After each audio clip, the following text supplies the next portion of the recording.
Spoilers follow, and be sure to check the description for content warnings.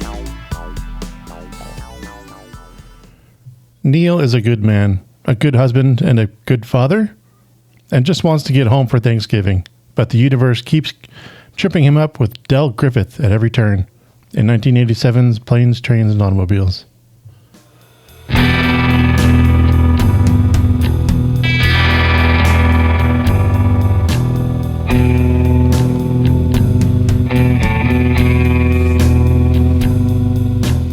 Welcome to the Nostalgia Killers podcast, where we revisit films from our youth to see if they still hold up or should be inserted into the great DVD player in the sky. I'm Luke Lone, joined today. What are we calling you now? I think I'm just Brian now. Okay. Formerly Sausage King, joined by just Brian. Yeah, just me. Just Brian. Okay, good. We're all thrown off because there's no song. Yeah, it's and we're kind of rusty. Yeah. But be sure to stick around for the Sonic Death Monkey Top 5, where we go over our top 5 dramas led by comedians, which I believe we've done before, but I couldn't think of anything better. I had a hard time. Even the intros, like Milquetoast, I was going to make a joke or find something raunchy to say, but this movie's just too wholesome. Yeah. And too revered and just too... I couldn't do it. So sorry if you're expecting something, I feel like you maybe have done that in Death to Smoochie. I need to re-listen to that one because that should be on. I just ruined it. No, that's fine. I'm surprised somebody listened to our podcast. That's weird. We'll go into our Act 1, All the Feels, A Few Good Memories, or Lacuna Repeat Customer. I remembered little bits and pieces from this movie, but rewatching it, was amazed at how much I didn't remember. Ooh. And so and I feel like this is the same thing that happened to me, like with another one that we did recently. It was like, did I ever actually watch this? I have the memory of a goldfish that smokes too much weed.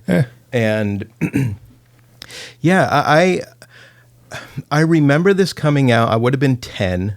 I don't think I saw it around the time that it came out. I think it must have probably been at least 10 years later. Oh, wow. But yeah, I don't have a ton of attachment to it. There's certain things that have kind of just become part of like my vocabulary over the years from this movie, but I can't actually remember the first time I saw it. So interesting. Yeah. Well, I'm the opposite. I've seen this every year on the year since it came out, at least. I'm pretty sure I've seen this 50 times. Oh, wow. Easy. And I'm not 50 years old. But yeah, it was just always on TV and is a family tradition. As soon as it came out, I think it's available on VHS and got a lot of play. It was always on TV as well. So you probably saw it like 2 or 3 times a year. Yeah. I wonder if maybe I just caught it like glimpses throughout the years, but never actually watched it all the way through. Very possible. It's also permeated itself into the culture so much that it gets referenced a lot. Yeah. Yeah. So you because you recently had to watch The Fast and the Furious for the first time. How much of that movie did you feel like you had already seen? Because I feel like that's 80%, another one of those. 80%. Yeah, exactly. Yeah, no, totally. It was nothing new. I just had to sit there and watch it as a story from beginning to end for the first time. You had all the pieces, you just never saw them in a row before. Yeah, I feel like that's kind of what it was like for me with this movie. That makes sense. Watching it again this time, got any favorite scenes that... The one that I always remembered were those aren't pillows. Yeah, the scene. two pillows. Yeah, like that one I remembered, and it definitely stuck with me. I really, really loved the first scene as well. That's on my list because you and I are both in media and marketing. Yeah, and like that hits hard now. Yeah, it's and also just the very, very first scene of a film being so deliberately like defying expectations, saying absolutely nothing. Like I feel like I've seen that in movies before, but as the very first thing that you're being introduced to was definitely like, I was like, this will be good. This will be good. Yeah. Like the fact that they're willing to like just kind of fuck with people like that from the very, very beginning. Certainly a stark difference from what you're supposed to do. Exactly. As either any kind of storytelling, like either the books or movies. Yeah. You just open with dead silence and boredom. Yeah. Yeah, I mean, I could go scene by scene and just say, it's that I've referenced it with my friends and family my entire life. Mm-hmm. The trying to sell your watch to get a hotel room, which has never worked for me. Right. But yeah, I don't know. It's another John Hughes movie, and it's just good writing, beat after beat. Yeah. The another one, him trying to remove his jacket while driving, absolutely resonated. I also like trying to flick the cigarette out the window only to have it land in your back seat. Yep, when I smoked, that happened to me. Yeah, and the him going around selling shower curtains as earrings was another one that really stuck with me. I was like, this guy's good. Like, I was trying to, I would really love to know in the process of writing the script how many things they debated before settling on shower curtain rings. Because I imagine it was like, what is the dumbest, most boring thing we could possibly think of to be a salesman of? Yeah, even for the time period. Yeah. That was an amazingly astute choice. Yeah. Like the most... And the fact that somehow could have a career traveling on the road selling something like that. What's the most inane, non-threatening, boring item? Yeah. And as somebody that has stretched earlobes, the one this isn't in my nitpicks and fixes, but it could be. I was like, I'm sorry, there is no way that you could actually like the trying to actually get a shower curtain through a normal pierced ear would involve lots of blood, a lot of pain. It seemed like it would be painful. I had my ear pierced as a kid during the same time this came out, and it never made sense to me either. Yeah, it was like, good God, that would hurt. But I'm guessing John Hughes didn't wear earrings. I'm assuming not. Yeah, that's a good point. A very, very specific choice. The fucking tirade. Yes, I think it was at 17 or 18 in less than a minute. I think I read. I think I saw 19. And the other thing I saw is like there was nothing in that movie that would have pushed it to an R, with the exception of that scene. Yep. But apparently, it was like this major sticking point where he would not remove it. Yeah, and that's an interesting choice. Like. It might be in the trivia, I forget, but we'll talk about that more later for sure. Nice. You were here for, I think your first episode with us was Ferris Bueller. It was, yes. So another John Hughes, another Eddie. What's her last name? Oh, No. Anyways, Eddie. I have her name. She comes up later again. Never mind. Okay. Eddie McClurk. Oh, That's yes. Her.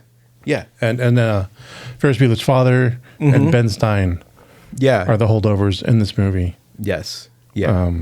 And that was definitely, that was really cool seeing them all like kind of coming back. Because this would have been like the next year. Because Ferris was 86, right? Yeah. So this is right after. There's actually a bunch of other actors in this movie from other John Hughes movies. Oh, okay. Very cool. And I'll forget about them as we go along. So. But I was watching the behind the scenes. This isn't part of the trivia, but the original cut of the movie was 3 hours long. Holy shit. So there's an entire movie out there that's longer than the final cut that's sitting somewhere that nobody knows where it is yet. That's wild. But I got some stories to tell you about this movie that are disturbing. Really? Yeah. And like Hughes is, it's hard. I don't know. I think John Hughes had, I mean, he obviously had talent. He had it was right for the studios to just give him every option to do everything he needed to do. this may be the one where he kind of overstepped himself Interesting. a tiny bit. Interesting. In the matter. I mean, all of his other films are teenage coming of age movies. yeah. Yeah. This one barely has a child in it. Yeah. Yeah, this is yeah. We'll go over some of that a little later. Nice. Again, I could go through every scene as a favorite. The whole movie's a favorite. I watched it 3 times preparing for this. Nice. Been watching it for a week now, and I could watch it again. It wouldn't be a problem. Any nitpicks or fixes, or any other favorites? Sorry, you got any more? The other favorites, no, I think I went over all of them. Yeah, I had 4 put down here. It's hard to pick. Yeah. I mean, every scene is a comedic gold set up and follow through. So Yeah. Nitpicks, like the first one that popped up was the very first time that Neil called his wife, because I was like, is that supposed to be his wife or is that his daughter? Because it's like, I looked it up. There was only, I guess, like a 14-year difference between them. But I think that Steve Martin has looked 50 since he was probably 20. he went gray in his early 20s. Yeah. Yeah. So it's deceiving. Yeah. So it's hard to say. I didn't notice that much because this movie I saw it when I was a child, and everybody older than me is older than me, a grown up. So Yeah. I didn't notice the difference. Even watching it this time, I didn't notice because this was so long ago. This was both of those. I mean, there is a 15-year difference, but they're both in their 30s, I think, at least. Yeah, that's not a thing. Like it's. I feel like there is some insane DNA that Ted Danson and Steve Martin share, where the only thing that's changed as they've aged is how white their hair is, but nothing else. Because like, even if you watch like Only Murders in the Building, like, you know, he looks damn near the same. Yeah. Like there's, you know, he's just aged very, very gracefully. Yeah. Well, when you're genetically basically a piece of toast, you know. Like, Yeah. I imagine it's pretty easy to stay looking as well as he does. Yeah. Did you have nitpicks? I'm guessing not, since this is so. Well, yeah. I mean, I'm actually going to say something mean about this movie. Okay. So going on the idea that this is cut down from 3 hours down to, I think, an hour 20 for the final or less. A lot of it was repurposed and rearranged and reused in weird places. And watching it, they seem out of place, but you just accept it. Yeah. Watching this time, the final montage when Neil gets on the train and he starts reminiscing about his journey and his family and all that stuff. Putting things together. Seemed really tacked on to the story to me. Yeah. And yeah. and it I was, can see that. But in my studying for this episode, I've learned that was an unfortunate editing decision they had to make in order to cut this thing down to a reasonable time. That makes sense, because I feel like there was the hint, you know, in the scene where Del was sitting out in the car, sort of talking out loud to his wife. I'm like, oh, okay, yeah, his wife's dead. And even when he was traveling with the photo of her, Yeah. I was like, I felt like I kind of figured that out probably, you know, before it was, maybe we were supposed to or something. But I feel like there was probably something, I don't know, maybe there was a conflict in which he actually learned what happened and, you know, that was removed or something. But it seemed odd that it was just like, in that final stretched home, suddenly he would start putting 2 and 2 together. Yeah. Like, because there was really nothing at that point that feels like it really would have like gotten him to make that conclusion and figure things out at that time. Yeah. I kind of want to recut it and just like end it before he starts looking back at Del. He's just thinking about his family and just end it there and just cut to a train traveling away. Yeah. Yeah. I feel like I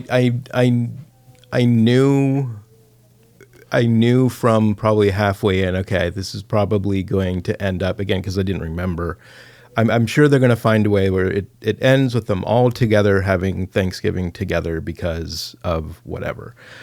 But yeah, it didn't do a very good job of leaving breadcrumbs like that made sense in the story. Yeah. Like it let breadcrumbs for the viewer, but it didn't leave breadcrumbs for Neil, essentially. Right. So Yeah. the only other like nitpicks I had around the airport scene when Neil gets punched in the face and almost run over and all that, there is the worst pseudo hip hop soundtrack happening for like 5 to 10 minutes with like awful digital, not actual turntable scratching, but something that kind of sounded like it.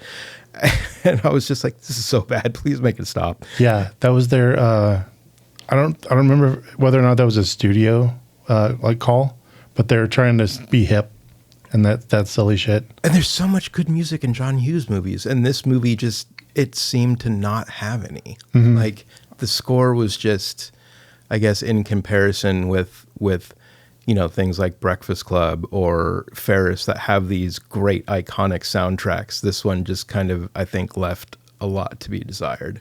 Yeah, I can see that. It's too baked into my soul now for me to nitpick it. But yeah, I see what you mean. And the only other thing I wrote down, and this is entirely possible that I missed it, or it could be because there was so much edited, but right after that, as when Del gives Neil the ride and they're in the car together, he says, like, do you remember what I said about going with the flow? And I was like, no, I don't. It seemed to be referencing something that either I completely missed or got edited out of the film. There's quite a few of those. You're not wrong. Okay. There are so many cutscenes and then references to those cutscenes that had to be left in.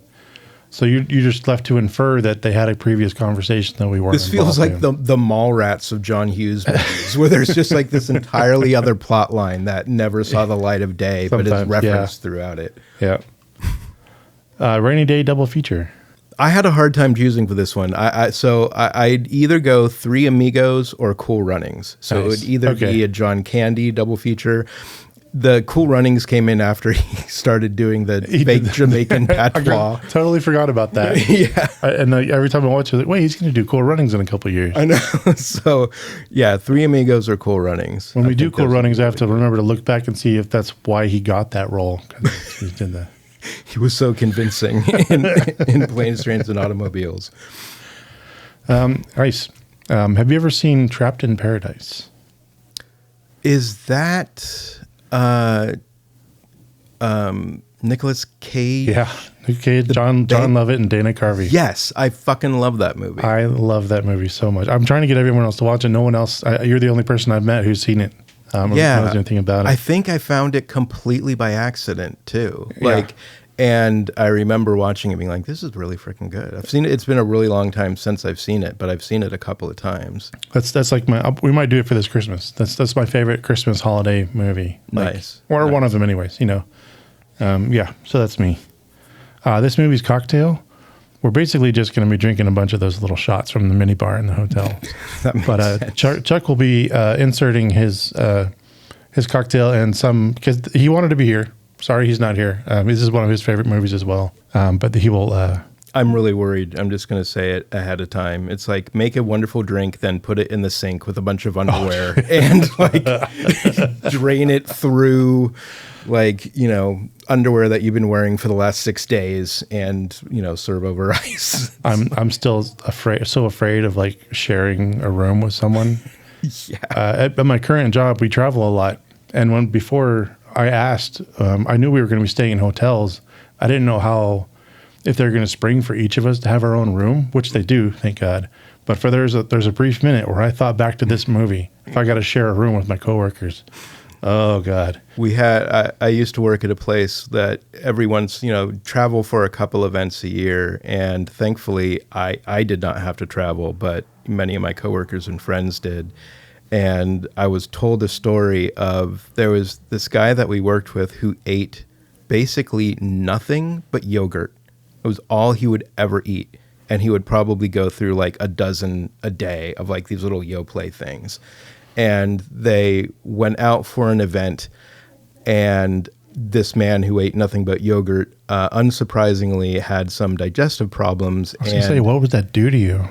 Well, whatever it was, it made him have to go to a CVS and buy a at-home enema kit. Whoa. That he then had to deal with this kind of older gentleman in the bathroom for God knows how long, trying to give himself an enema because he could no longer shit because all he ate was yogurt. Whoa, I thought it would give you the opposite problem. I don't know. Maybe it was just him, but And I thought you said when he got the enema kit, I thought that's how he's going to take the yogurt from then on. It'd probably be healthier than what he was dude. doing because it sounded horrible. Wow, good story, Brian. Thank you. Thank you. This episode's dead drop is 2 pillows. It's just got to be. Very good. And that takes us to our first ad break.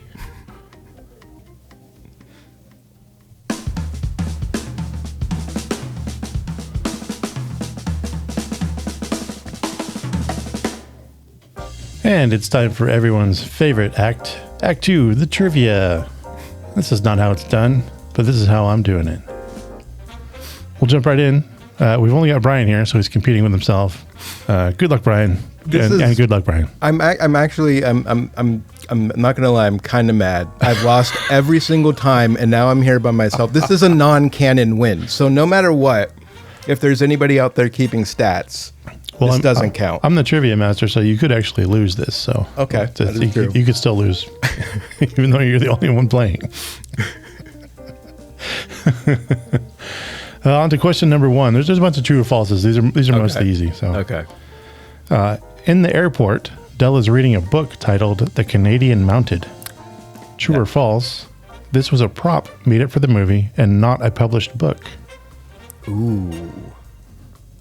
I'm gonna go false. That's correct. Nice. I was trying to. I double bluffed myself in the words. There's an actual book. It was published, and it was a riff on John Candy playing an American. Okay. And it's I don't know how familiar you are with the Deadpool movies and Ryan Reynolds, but he loves this movie. Oh, interesting. And there's a reference to this movie in every Deadpool movie. Interesting. And this book is featured at one point or another in each of the movies, as well as the trunk and the car that they burn. Oh, wow. That is very cool. Yeah. Good job. Question number 2. We know Eddie McClurg from Ferris Bueller and her contribution to the collaboration of that film. True or false, John Hughes leaned on her again and had her improvise her entire character and lines for the rental car clerk. True or false? I feel like probably true. True it is. Okay. Got it right. Grab another card. Woohoo. Once again, Eddie McClurg coming in clutch, just bringing the funny. She wasn't in this long, but she is memorable. And she read the part for this while they were filming Ferris Bueller. And then she got a call from John Hughes and said, "You got the part if you want it." Nice. Yeah. You're an airplane fan. Question number 3. Recycle. True or false? The exterior shot of the airplane was a recycled miniature shot from the movie Airplane from 1980. I'll say false. It's true. Sorry, You got that one wrong. I recognize it right away. It's the same shot they use in Airplane when they're showing the exterior. It's just okay. Yep. And they briefly showed it in this movie. I thought as a gag because like it's so not what the airplane looks like that they got on. Anyways, question number 4: the Page's house, a 7-room manse, is barely featured in the film. True or false? The entire thing was a set built from scratch that took 5 months and over $100,000 to build. I'm going off of John Hughes's track record. Shit, that's tough. I'm gonna say false. Oh, that's true. Okay. So the Home Alone house, like, was the exterior real and the interior a set? No, that was all the house. Okay. That was all, yeah. Ironically, that house was one town away from where they shot that house. in this movie. Okay. That's why they kind of look similar. Yeah, that's what I was going on the track record, because I could see him doing the same thing. Oh, yeah. Well, he just blew through money. Wait till I tell you about the other things they blew through. Okay. Question number 5. Uncredited actor Troy Evans was only supposed to be on set one day. He was the skittish truck driver. But due to weather delays, he had to remain on standby until snow came. How much money did Troy make from that stint? Was it A, enough to take a vacation, B, enough for airfare home, C, enough for a down payment on a house, or D, nothing, he never actually got paid? Ooh. I'll go C. It is C. Wow. Grab a card. Holy shit. So the entire production of this movie wanted snow. And for this year, for some reason, it just did not snow in America. Wow. And they spent 8 weeks. Jesus. I'm not sure how much Troy spent on that, but 8 weeks of being on standby. Wow. And not acting. He shut a door. And he's not even credited in the film. But he made enough money to put a down payment on a house in 1988. Which would be about 60 grand, if you think about it. He didn't even have a line, did he? No. That's wild. No. But it's Troy Evans. I don't know if you know him from any other movies. He's, let's see. He's a character actor. He's kind of round. He's in a lot of movies. He plays opposite Jim Carrey in Ace Ventura in the first movie. Oh, okay. He's like I don't know. He's got a buzz cut, and anyways, you can look him up. He's a great character actor. Oh, yeah. I recognize him. Wow. And he doesn't look like himself in this movie. That's crazy. He doesn't. He's got a hat on, and you can barely tell it's him. Yeah. It's just wild. amazing. And it was just because he happened to be needed the day they scheduled him for, but it didn't snow, and it kept not snowing, so he just stayed on for weeks and weeks. Yeah, that's wild. Good job, Troy. Yeah. Question number 6. Which scene in the script made Steve Martin join the project? Was it A, the 2 pillows, the ear kiss? Was it the hotel tirade lambasting Dell? Was it the fucking rental car clerk? Or was it the final montage? I am going to go with the first one, the 2 pillows and the ear kiss. Oh, that's too fucking bad. It's the fucking Fucking one. the rental car clerk. That makes a little more sense why Hughes didn't want to cut it. That's exactly why he didn't cut it, because Martin was really upset that they were going to do that just to get a PG-13. Yeah. So Hughes fought for that, and he had final cut. So yeah, good job. I mean, it kind of makes the movie. It's the It needs that part for that character to just finally fucking lose it. Yeah. Literally. Question number 7. True or false? The shower curtain ring industry experienced a boom after the theatrical release of this movie. False. False is correct. I have no data to back this up. So grab another card. Question number 8. True or false? No real transportation company wanted to appear inept or incompetent, so the production had to rent 20 miles of train track, refurbish old rail cars, construct an entire airline terminal, and design logos and uniforms for a fake car rental agency, and rent 250 cars for the lot. True or false? I'm going to go true. That is true. Wow. Yeah. It's obvious of who would. Yeah. Companies are a little more relaxed these days because they realize that the product placement is more valuable than the sentiment or whatever. But this was still in an area where they didn't know, so they didn't want to join in. Because there's no airline that's just called Eastern Airlines. No. I was like, it seemed like they were trying very hard not to actually. Yeah, they tried real hard not to mention any other brand names. Yeah. That kind of stuff, which... I mean, they had the money. They had the studio behind this. So they just kept throwing gobs and gobs of money at it. Question number 9. Which pair of actors were not considered to play Neil and Dell? So there's your... you got to pick the ones that were not chosen. We're never in the lineup. Running. Okay. A, Tom Hanks and John Travolta. B, Chevy Chase and Dudley Moore. C, Michael Keaton and Robin Williams. Or D, Dan Aykroyd and Martin Short. Oh, Jesus. This one's real hard. It's mostly a guess. I will go the one with Dudley Moore. Oh, too bad. Okay. He was, I don't know if you remember him, any of his movies. I just remember Arthur. Arthur, really. He was like, for some reason, really popular and funny in the 80s. I never understood it. I watched him now, and his jokes are just kind of mid. I don't know, but very well loved. But all the others... And actually, to be completely honest, I only really know Arthur as told by the critic. So we should try to watch Arthur sometime. It's a really hard 80s watch. Yeah. It's yeah. Oh God. That was ironically another one of the VHSs in my parents' collection that we happen to be on rotation. Why do I feel like they tried to reboot Arthur? I'll have to look that up. Yeah, I think they did. But the answer is D. Dan Aykroyd and Martin Short were never in line for this movie. But Tom Hanks, John Travolta. Wow. Hanks couldn't do it because he was going filming Big.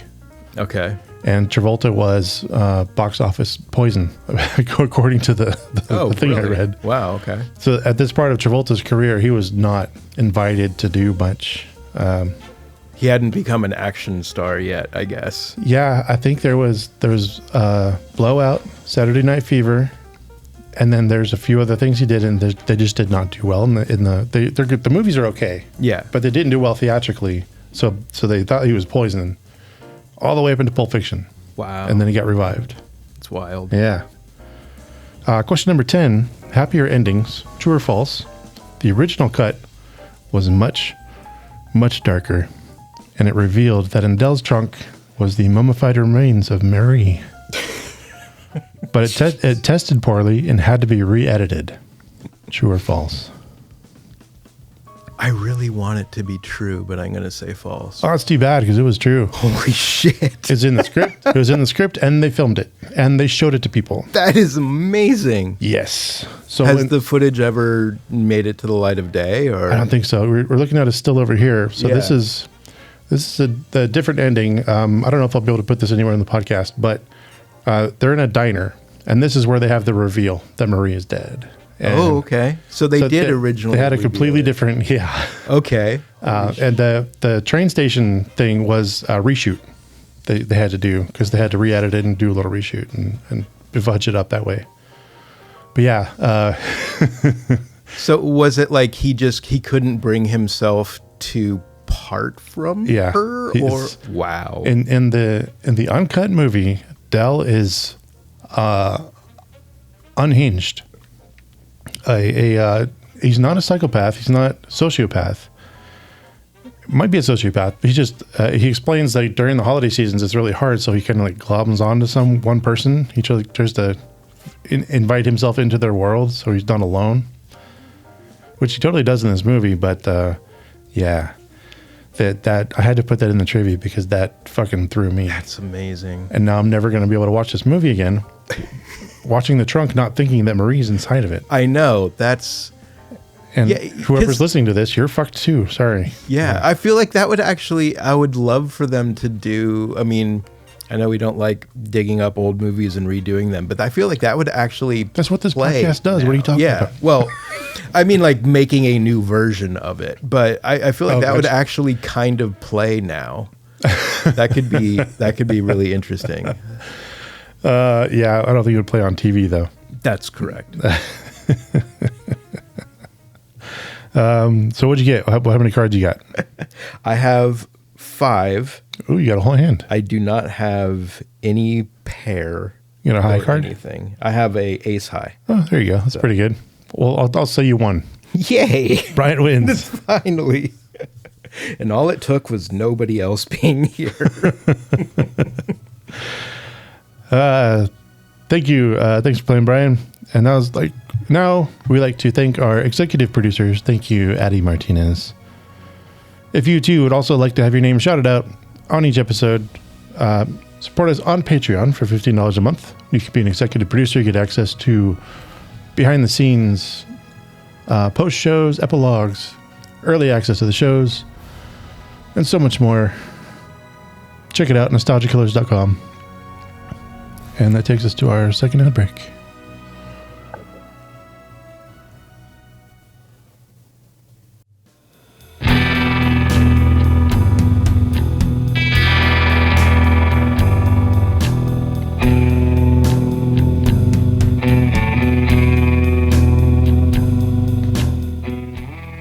back with Act 3 of the award categories, where we always start off with my new band name.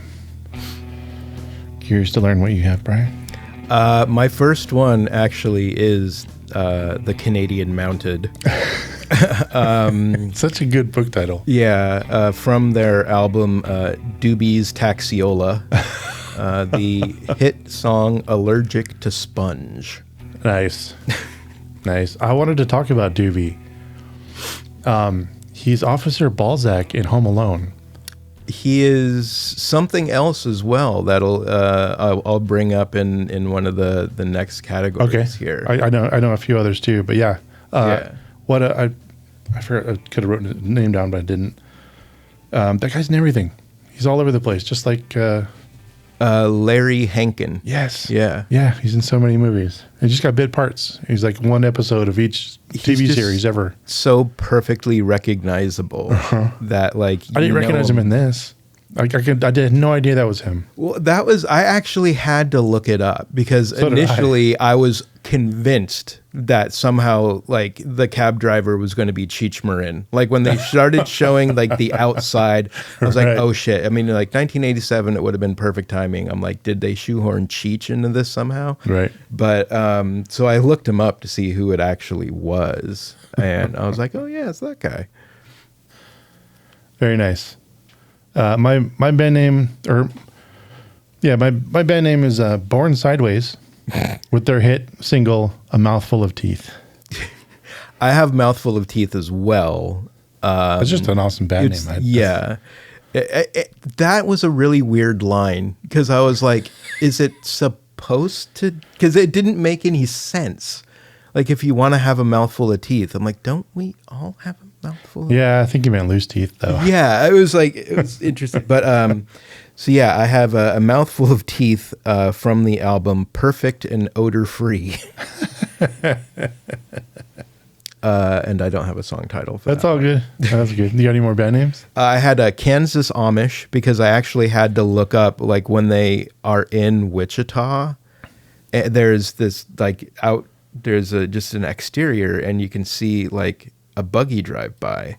It's like, are there Amish people in Kansas? Because I knew Pennsylvania, I never knew Kansas. So yeah, Kansas Amish. From their album Latin for Asshole. The song is Walter Cronkite Mood Ring. There are some really weird turns of phrase in this movie. On the Wichita Amish, so this movie was chasing snow for 8 weeks. That was actually filmed in Illinois. Okay. I believe that part. They were going from Illinois to Pennsylvania and back and forth, just looking to find a place that had snow in the back or was cold enough to make snow. Yeah. There's a couple places where they had to make snow. But this poor movie, it's just cursed, completely fucking cursed. And that's why it's not why there's 3 hours of it, but they filmed this thing for like 6 or 7 months. Mm-hmm. That's a long time to film a movie. Yeah. A lot of standby time, a lot of chasing, weather that doesn't show up. That's the worst part. A company move. To do a company move across states costs so much fucking money. I bet. Yeah. So all of everywhere where they say they are, they're somewhere else.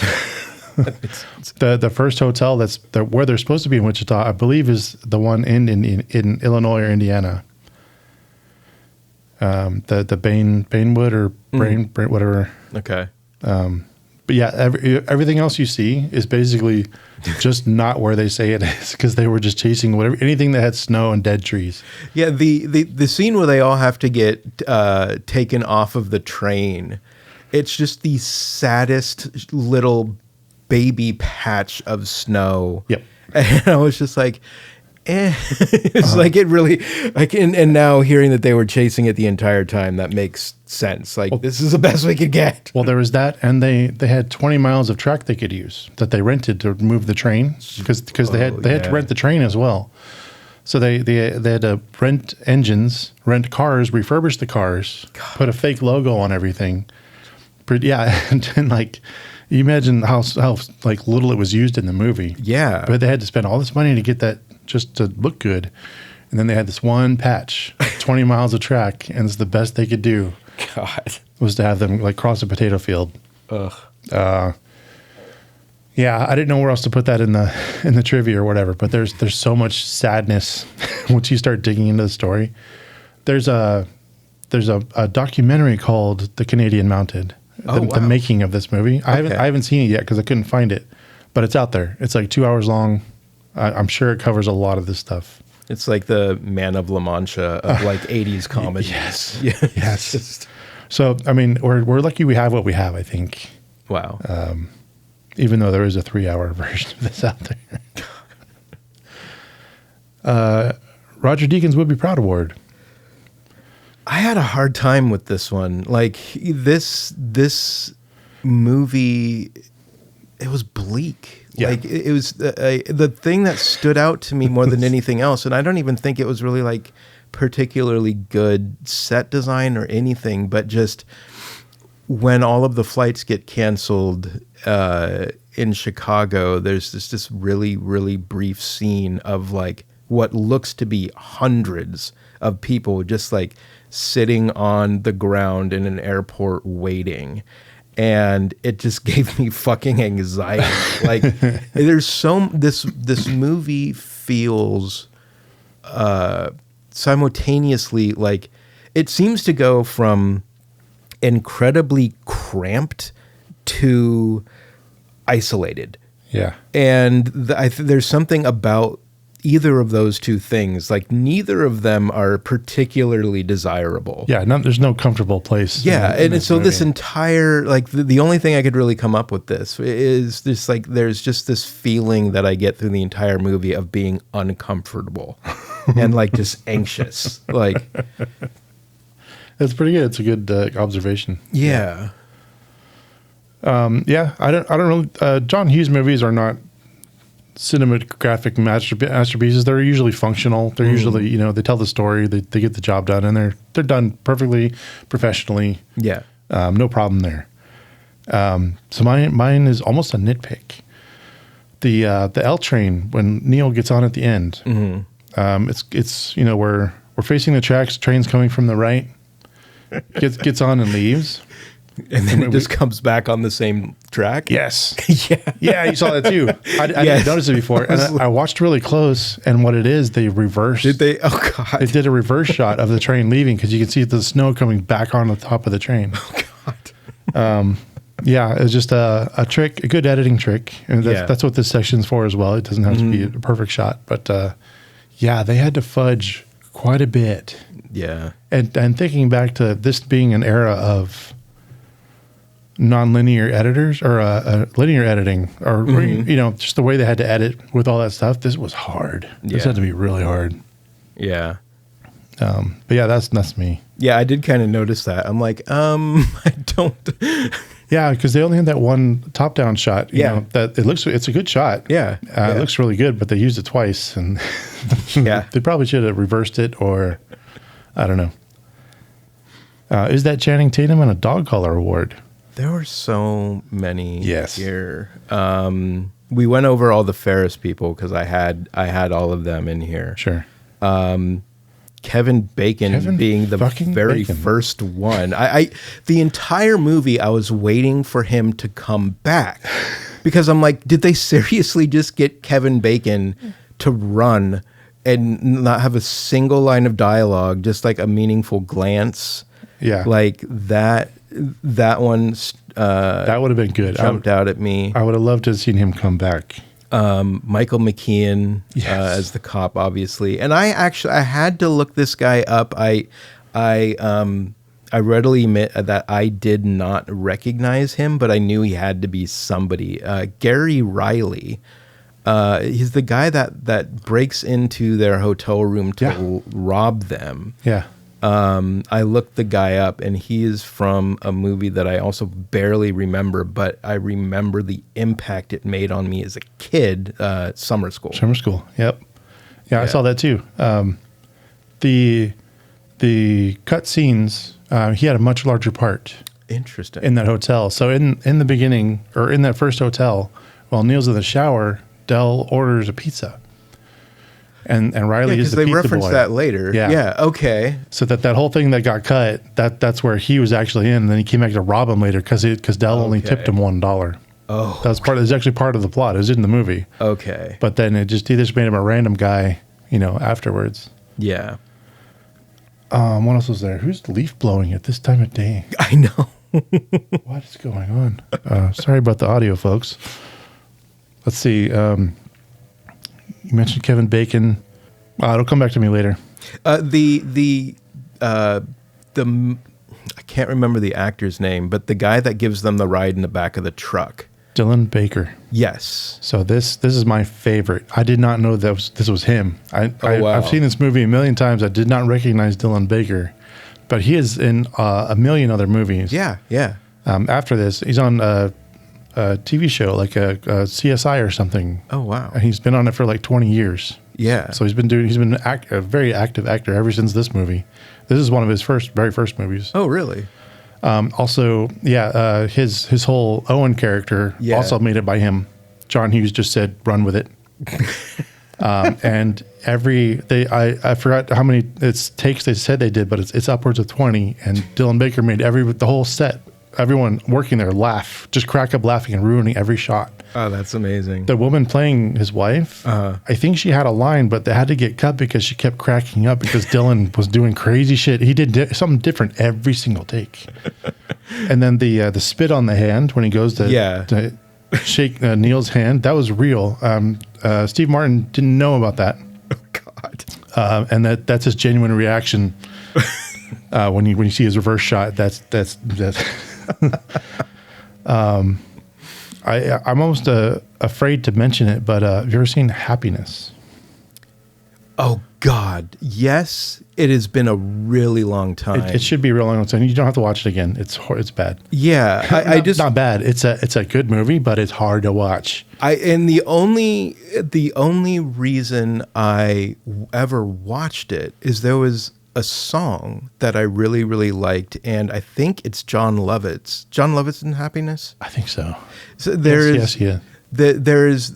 is a sample in a song that I really liked that I looked up where the hell it was from, and it turned out to be from Happiness, and so that is what made me watch the movie.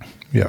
And I don't remember. Oh, and Philip Seymour Hoffman's in it too. So Okay. Yeah. But Dylan Baker is the father who has the child love problem.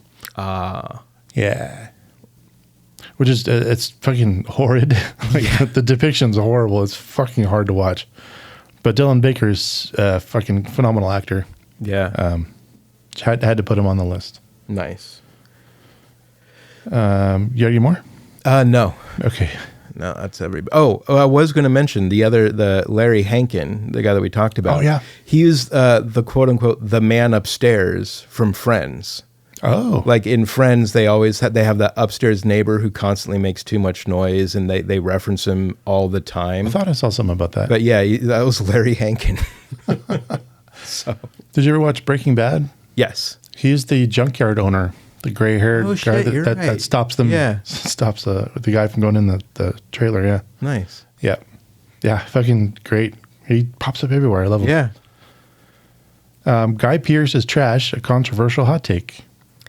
What I actually had written down here was kind of the same thing that I talked about in the Roger Deakins section, is just the way that this movie just somehow conveys this sense of like, just you feel like when everything is going wrong for you too. Like it's just like Oh, it bummed you out, didn't New it? York. No, it's just like the New York of it, the Chicago. Like there's something about Oh, I remember what I was going to talk the about. busyness, the being unable to kind of like move freely. It's like there's something about like going from the big cities to these like areas kind of in the middle of nowhere. Just yeah, I don't know. It did a really good job of like, I think making me feel the anxiety that like Neil must have been feeling. Sure. So, but I don't think it's necessarily a controversial hot take. Yeah, that's fine. I remember what I was going to mention earlier. Michael McKean, the police officer, he had a much longer part in the original. Interesting. And the original story, he had to tell them when they're driving their burnout car. He pulls them over for driving a fucking dangerous vehicle. He has to tell them that they've already driven past Chicago, and they're in Michigan. Okay. Yeah. Wow. So that starts this whole other like. Is that supposed to be because of them ending up driving the wrong way for so long or something? So when they do that thing going the wrong way, Yeah. he gets back on and he's driving obviously the wrong way, Right. to get down the trucks. They keep going in the wrong way, and they head north, and they're in fucking Michigan. And that starts this fight in the burnout car. That's what leads them to go into jail. Okay. And you'll notice in some parts later in the movie, you'll see Dell has a kind of a black eye. Yeah. And that's when during that fight, Dell tells him he didn't get insurance on the rental car. Okay. Interesting. And then and Neil punches him. That's just one more like really kind of dark turn. They ended up doing it in Dumb and Dumber. You know. Yeah. But that was just a part I wanted to mention. Another since you kind of brought up the burned out car, another thing I wanted to point out, like the attention to detail, is I loved how like after Neil is gripping onto the dashboard and his fingers have sunk into the melted. I love, there were a few places where that happened of them just getting stuck. That was before the fire. Yeah. So that was when they're going through between the trucks. That's right. That's right. Yeah, they still had the fingers in the dash and the. Yeah. Yep. Yeah, I really liked that attention to detail. It was really good. Oh, yeah. Although I will say the weird ass cut to Dell as Satan and them as that felt really out of place. Yeah, there's some subjective moments in the film. Yeah, like in the airport at the beginning, they show the taxi cab door. Remember, like he's realizing who Dell is. Oh yeah. And there's a whole taxi cab door. Yeah, there's a bunch of that little silly stuff in there, so I can let the Satan thing go. Yeah, I feel like The Simpsons made a reference to that at some point, but I can't remember when. I'm sure they did. I know they made a reference in Dirty Work. That was it. That was yes. Yeah, that was it. God, that's the. There's Add Adam that to the list. Sandler's Satan and Gary Coleman's. What you talk about, Satan? Oh, Dirty. Okay, I was thinking. Yes, you are correct. I was thinking that Dirty Work was Norm Macdonald. It is Norm Macdonald. It is Norm Macdonald. Yeah, that's the one. That's where they ate the mushrooms or the bad cookies or the test cookies, and he's like freaking out. He looks over. My hot take, and correct me. I'm sure you're of the same memory of this. I may have missed this trend, but what the fuck was with the vibrating beds in the 80s? Yeah, I know that I had seen them before. Like, I know that they exist. But why? But I don't. Was it for pleasure? Was it for massage? I think it was supposed to be for massage, although I can't imagine it was ever actually really soothing. It's because they're loud. They're loud. It's got to be putting noise through the floor. Yeah. Like, it's got to be annoying as shit. Yeah. And the one in Vacation was coin operated. For no good reason. Yeah. Like the amount of like, I mean, if 80s movies are to believe, they were literally everywhere. And I kind of think that they were probably fairly rare. I know, but right? they just show up in every single movie. Because they're a good comedy tool. I do have to wonder. I kind of want to ask an older person. Yeah. Like, what, how, and why was this a thing? Yeah. I can't. for it to show up in 2 John Hughes movies and. Yeah. I don't know. Just bizarre. That's my hot take. Like, what the fuck, 1980s? Yeah. Why? I don't get it. I mean, I guess you didn't have the internet, so you had to have some kind of entertainment. Yeah. Right? But, Jesus. All right. Blue Velvet meets Blue's Clues. Have we ever told you about the name of this? About why we named it this? No. Did I ever show you our kids show? No. I'll have to show you that to you. That'll be fun. We made a kids show after college. Me and Chuck and Javier. Wow. Green screen, kind of like Blue's Clues.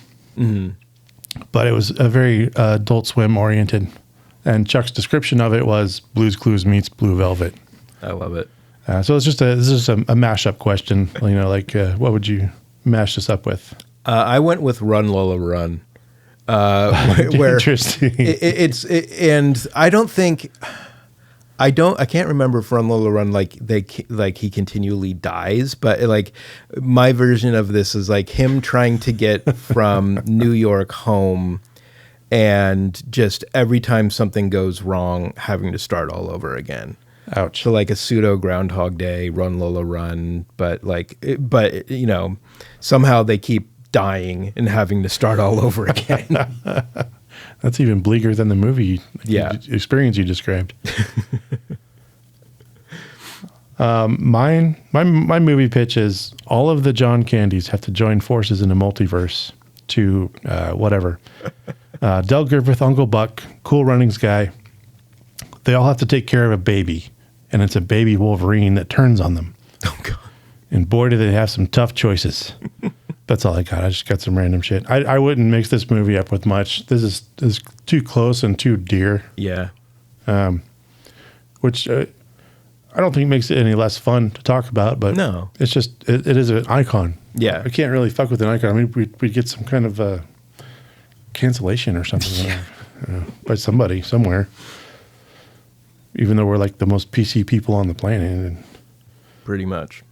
Did you have any a la cartes? Oh, shit. I forgot to expand this area. I didn't have any. I just wanted to show 'em. And we got 2 new ones that came from the Fast and Furious episode, which is the Cutie Pie Award and the story time. It's just it has come up in the past. We just haven't had a place to put it. But if you ever have like a story from, like, you've had stories from interacting with some of these people. Yeah. Yeah. But that's where we'll put that from now on. Nice. I don't think I have anything for this one. That's fine. Do we call Jules and Vincent? Kind of a foregone conclusion. Yeah. I'm going to let it live. Yeah.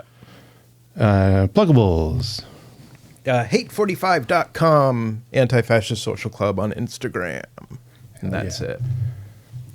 And you've got new stickers. I got new stickers. Hell yeah. Addie, I'll send you some. Very good. I don't have much. I have a new scheme I'm working on our Patreon. There are some new. This is where, unfortunately, in the future, I'll be reading out all of our tiers and payments and all that stuff, just so everyone knows. I'm trying to get 100 paying patrons. I think that's what they're called. But yeah, but there's also, I have 50 decks of cards ready to go, and I'm giving them away to these Patreon subscribers. It's available now. If you go on to nostalgikillers.com, there is a tier where you can pay $5 a month and you will get a free deck of cards from season 1. They're good cards. Thanks, man. You should jump on that. But I'm pointing it out to Brian in the studio now. That stack up there, Yeah. there's a box behind it that's full of 100 more. So I have a fuck ton of these cards that I made 2 years ago, and I have not moved any of them. So that's my ploy to move these cards. Anyways, on to our Sonic Death Monkey top 5. I need a sound effect for this part. We should start like a trumpet thing or something. Yeah. Top 5 all-time dramas led by comedians. Okay, so I went fairly by the book on this one. I only did stand-up comics, and they had to be in the lead. So my number 5 is Man on the Moon, starring Jim Carrey. Nice. I like that one a hell of a lot. Yeah. I like it a little less knowing how method Carrey Yes. went and how much just kind of a jerk he was. Yeah, especially especially when he was on set as Tony Clifton. Yeah. He was a fucking nightmare. Yeah. I watched the Netflix documentary on the making of, and like It hurt. Yeah, It hurt showing up the- in yeah. Tony Clifton's car and just running into shit with it, like Yeah. it fucking crazy. Yeah. That's just out of control. Yeah. But Paul Giamatti in that one, I thought did really well. Yeah. I love Paul Giamatti in everything he is in, no matter what, even the bad movies. Mm-hmm.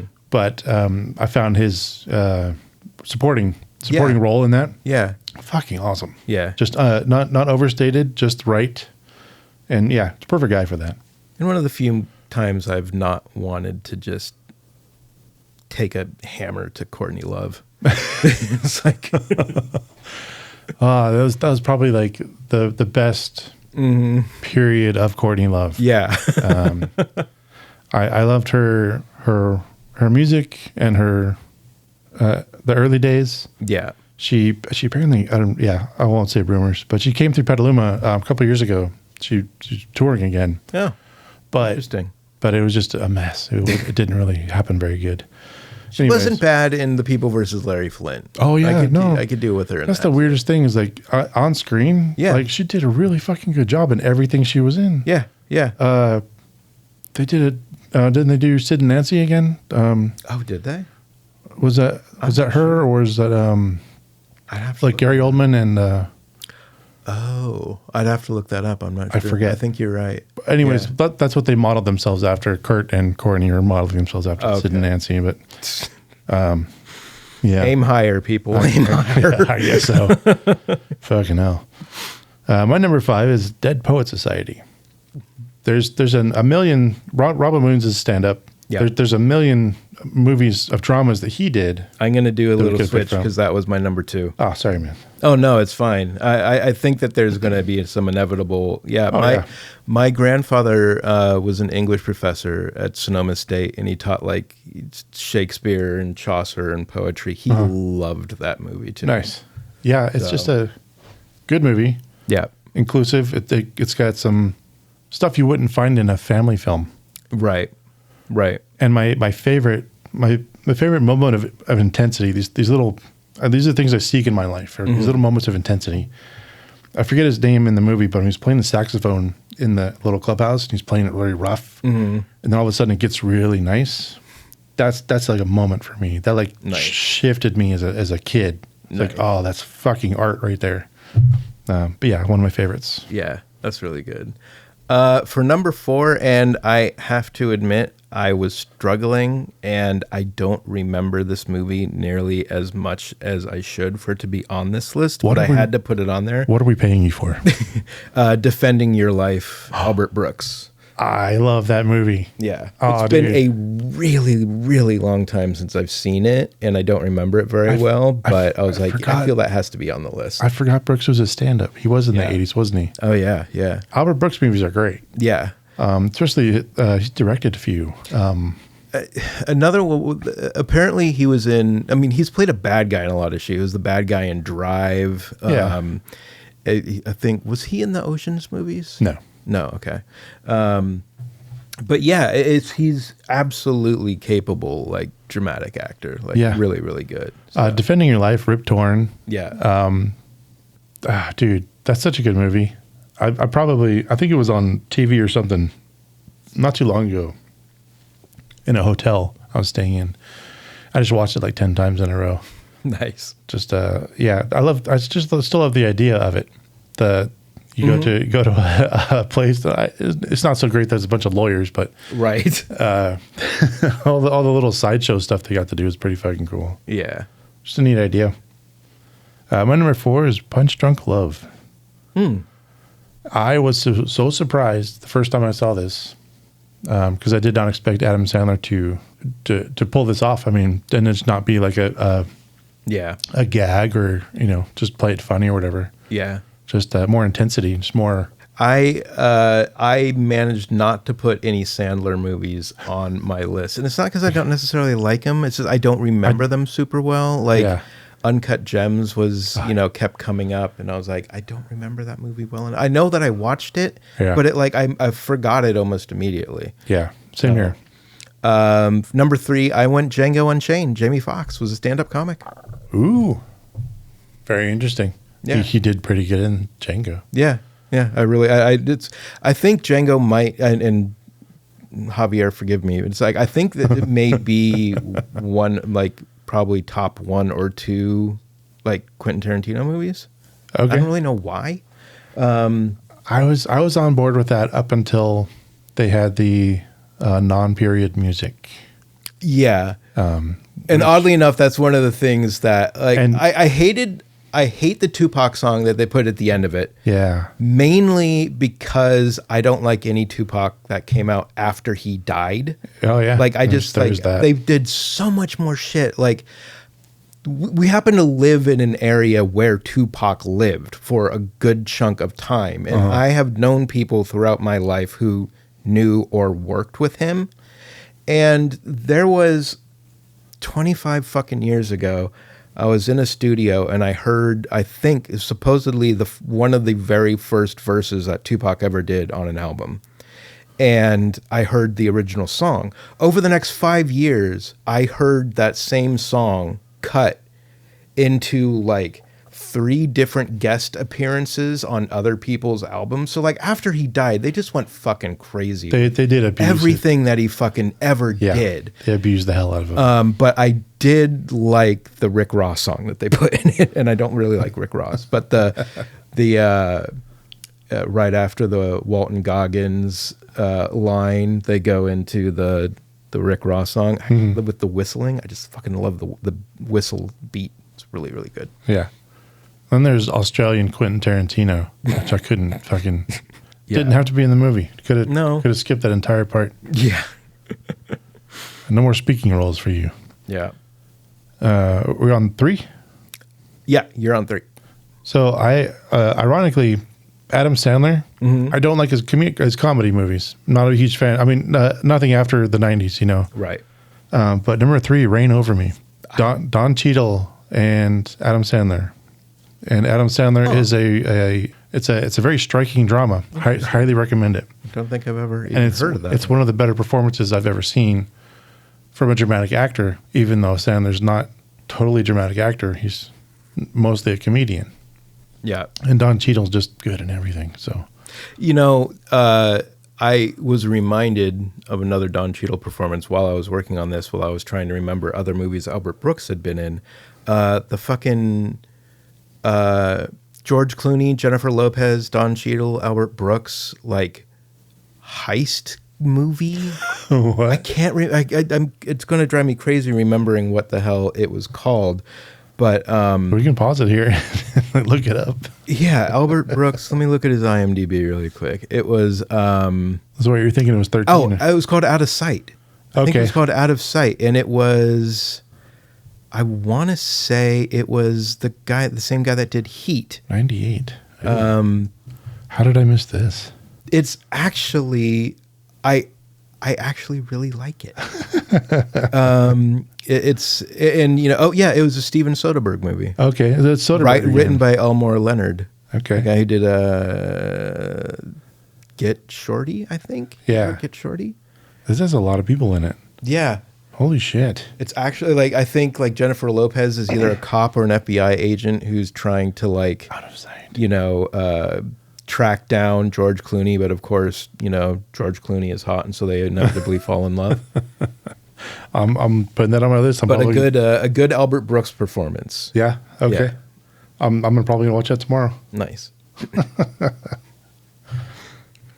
Number 2 for me, it was Dead Poet Society. I guess I could go Good Will Hunting, or I could go Good Morning Vietnam. The only problem is I don't remember Good Morning Vietnam. I remember loving it when I first saw it. Yeah. But I don't remember enough of it. So I guess I'll go, even though he's not really a lead, I guess I'll go Good Will Hunting. Okay. Because he's better than Ben Affleck and Matt Damon. That's for damn sure. So... Well, Good Morning Vietnam, pretty good. I'd have to watch it again. I haven't seen it in a while, but it did. It represented the military very well. Not as in a good light, but like it showed how things go. Right. It's just an overbearing boss.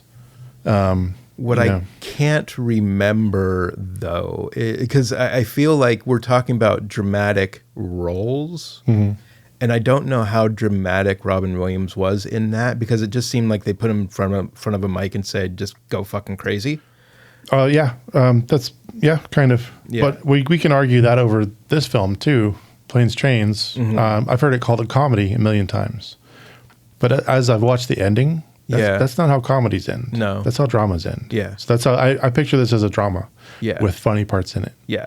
I would agree with that. But everybody I've heard talk about it references it as a comedy. Yeah. But I don't. It's Dumb and Dumber is a comedy. Yes. Of the same Yeah. ilk, but this is more of a drama version of that kind of say so, road yeah. trip story. Yeah. I would agree with that. I don't think comedies have that like that moment where like after the night in the hotel when Neil just loses it and Yeah. just rips Yeah, Del tears. to shreds. There's no tears in comedies. Yeah. For like, yeah. If it was if a comedy, there is, it's because you just got kicked in the nuts. yeah. So it's like And they did end the movie at Thanksgiving dinner originally. So we see them meeting each other at the end of this movie, Mm-hmm. but they had Thanksgiving dinner, and that's when they should have just had a food fight, and that would be a comedy. right. So you're going Good Will Hunting. I'll go Goodwill Your Hunting. final pick. All right. Yeah. All right. That's a good. I watched that one probably more than I should admit. It's just a good movie. Yeah. My number 2, Truman Show. Yep. Very drama heavy. Just Yeah. a lot of comedians, but Jim Carrey's the big one. Yeah.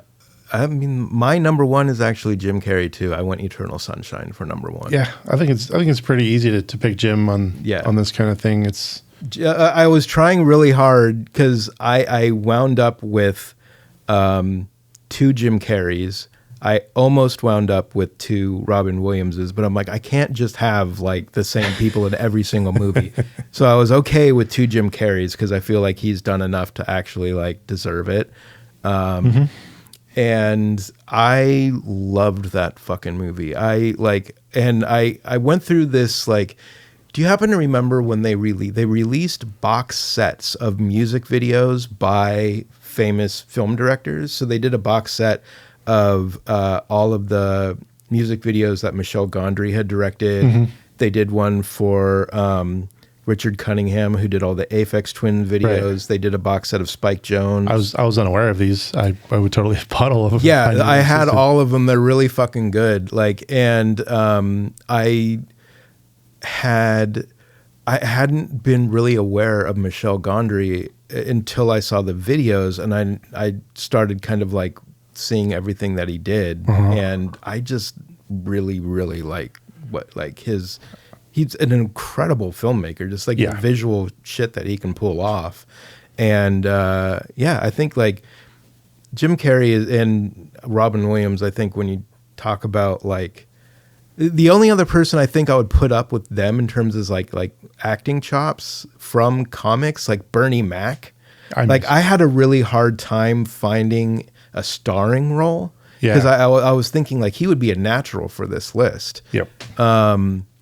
But unfortunately, I just don't, he died too early and we didn't get enough. Dude, I miss Bernie Mac so much. Yeah. There's so much. He was just getting started. Yeah. In his career. Like, he was in a Tupac-led basketball movie called Above the Rim. Yeah. And he played this like homeless, like crack addict dude that they just kind of abused throughout the film. And he was fucking great in it. Like, he was so good. Yeah.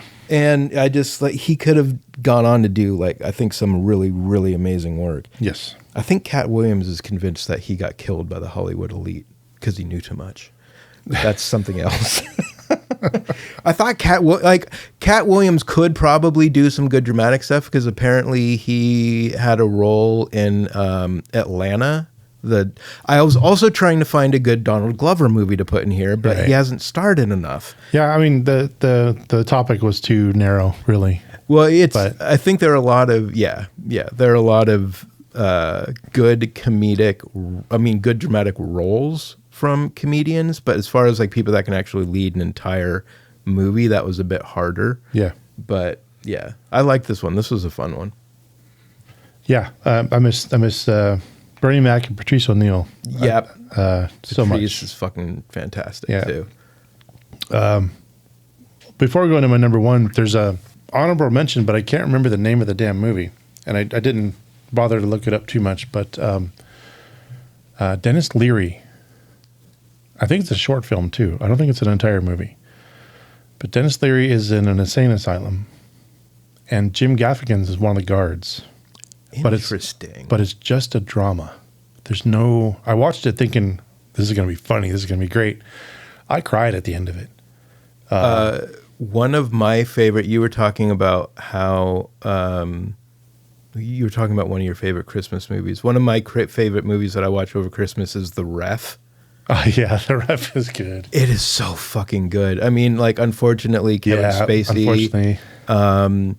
But Dennis Leary is a burglar that is hiding out and chooses the house of just these horrible fucking people. Yes. But there's a line I love and I'll never forget from that, where he's like, I think he's talking, Kevin Spacey's talking to his mother, and he says, "You know what I'm going to get you next Christmas, Mom? A nice big wooden crucifix. And every time that you're feeling unappreciated, you can just climb on up and nail yourself to it." Yeah, I'm probably going to watch that again this year. It's been a while. It's like Dennis Leary, like I go back and forth on him because really it just feels like they repackaged Bill Hicks. Because so much, like, he really is like, No Cure for Cancer is... There's so much Bill Hicks material in it. Yes, he got kind of lambasted for stealing a lot of his stuff, and he did. Like he pretty obviously fucking did. Yeah, but he's also got some. I mean, the stuff I don't recognize, he may have stole from someone else. I don't know. Right, it's pretty fucking funny. Yeah, yeah. But there's that movie, and I can't find it. I'll look it up after this, and we'll do that. But number one is Stranger Than Fiction. Okay. Yep. Another film that just completely caught me off guard. Will Ferrell doing a dramatic role. They play it so well that when he starts to lose his shit, you think he's doing a comedy bit. But it does that perfect thing in a script, in a story, in a movie, where it leads you down this one way and then completely rips your heart out.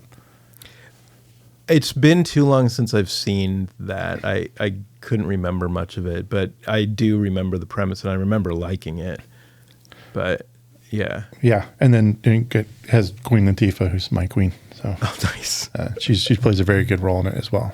Not being like herself a comedian, in some respects, a lot of her movie roles have been comedic. Yeah. But she's a very great, she does a very good drama character. Oh, yeah. She's just a serious character in Stranger Than Fiction. Nice. Right on. That the movie you're looking for, by the way, is called Final. The Final? Was it a short or is it a... No, 111 minutes. Okay, so it isn't a full movie. Yeah. I may have just jumped into it in the middle of it.